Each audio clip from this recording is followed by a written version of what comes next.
صيادين بيصطادوا نوع غريب جدا من قناديل البحر، لونه ازرق شفاف وجميل كده كانه بلوره.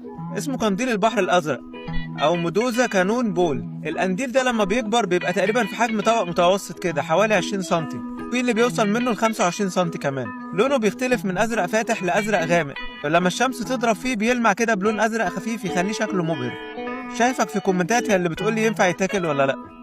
الناس هنا مش بتاكله خالص، بس بيصطادوه عشان التصدير. كل سنة في موسم القناديل الصيادين بينزلوا بمراكب صغيرة كده ويجمعوا القناديل بالشباك، وبعد كده بيعملوا ليها شوية تجهيزات بسيطة زي التنظيف والتجفيف، وبيبعتوه بكميات كبيرة لدول زي الصين واليابان وكوريا. هناك بقى القنديل ده ليه قيمة كبيرة جدا، وبيستخدموه في اكلات كتير، وكمان بيستخلصوا منه كولاجين لمستحضرات التجميل. يعني بالرغم ان محدش بياكله في المكسيك، بس في اسيا بيعتبروا القنديل ده اكلة فخمة ومهمة.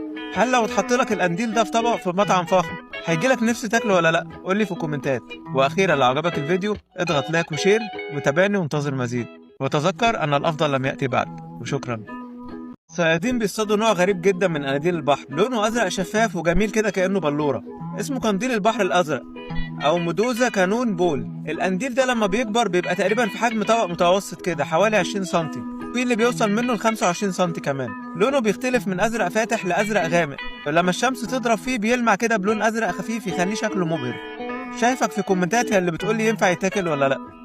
الناس هنا مش بتاكله خالص، بس بيصطادوه عشان التصدير. كل سنة في موسم القناديل الصيادين بينزلوا بمراكب صغيرة كده ويجمعوا القناديل بالشباك، وبعد كده بيعملوا ليها شوية تجهيزات بسيطة زي التنظيف والتجفيف، وبيبعتوه بكميات كبيرة لدول زي الصين واليابان وكوريا. هناك بقى القنديل ده ليه قيمة كبيرة جدا، وبيستخدموه في اكلات كتير، وكمان بيستخلصوا منه كولاجين لمستحضرات التجميل. يعني بالرغم ان محدش بياكله في المكسيك، بس في اسيا بيعتبروا القنديل ده اكلة فخمة ومهمة.